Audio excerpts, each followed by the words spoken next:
čau lidi, a když mě uviděla, že budeme bavit o super liči novým fizzy drinku. Oh yeah. Jo, dneska se budeme bavit o novém liči fizzy drinku. Takže jdeme rovnou na to. Je to příchuť liči Anetka? Asi ne, no. No, nevadí, stává se. No, takže liči Anetka je nová příchuť fizzy drinku. Bude to Anetka plus liči. A jo, je tam Borísek. A Borísek je taky docela sexy kocourek. Mám taky kocourka, co mu Karlík. To je taky sexy Borísek. A on si musí vůbec. Reálně, on je zvyklý prostě. Borísek je dělat zvyklý. Fizzy! Já mám hlad! Počkej, já dojdu pro tu košku dávně. Počkejte chvilku.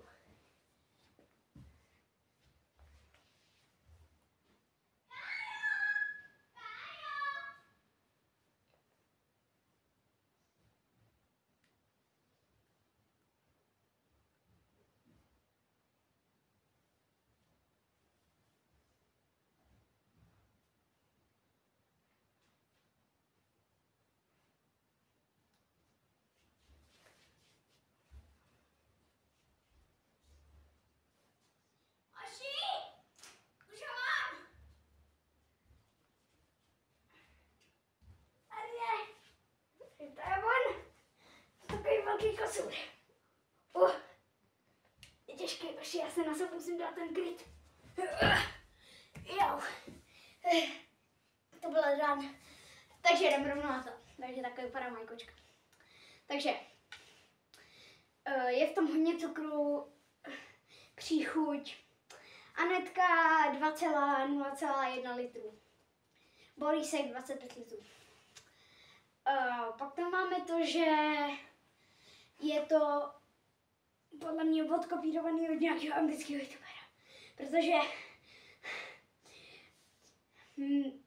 Fizzy kopíruje Mr. Beasta. Takže co udělá Mr. Beast, tak toho Fizzy udělá změněnou verzi. Takže Mr. Beast má bez tak bude mít liči pitíčko. Akorát za 2 miliardy. A Fizzy má za 2 koruny. Oh yeah! A to jsem teda rýznul jak skibidák.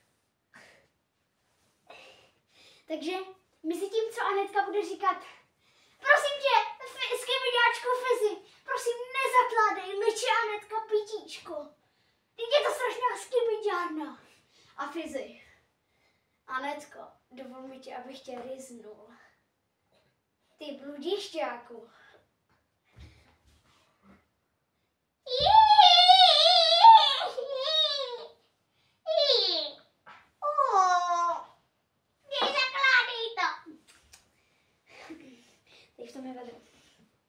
No, takže mezi tím, co Fizzy a Anetka se tady budou hádat.